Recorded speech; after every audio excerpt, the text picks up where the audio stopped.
Our journey begins in the aftermath of the Second World War, when the North Atlantic Treaty Organization, or NATO, was formed. Throughout the Cold War era, NATO's presence in the Arctic was largely symbolic. The icy region was seen as a buffer zone, keeping a safe distance between the NATO allies and the then Soviet Union.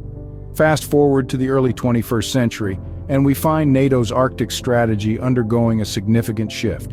It was during this period that Russia began increasing its military activities in the Arctic. In response, NATO started beefing up its presence and operations in the region. The United States and British navies showed renewed interest by deploying aircraft carriers and participating in exercises in the high north. However, this was not without its challenges. Operating in the Arctic presented unique difficulties, such as the need for snow and ice clearance on the flight decks of aircraft carriers.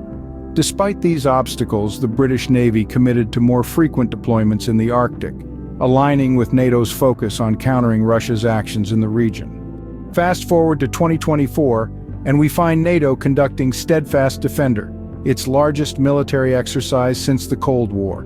Involving more than 90,000 troops across the Atlantic and up to the Arctic, this exercise suggested a strong and capable defense presence in the region. Yet doubts persist about NATO's preparedness against Russia's military capabilities in the Arctic. In conclusion, the question of NATO's preparedness against Russia's Arctic threats remains a complex one.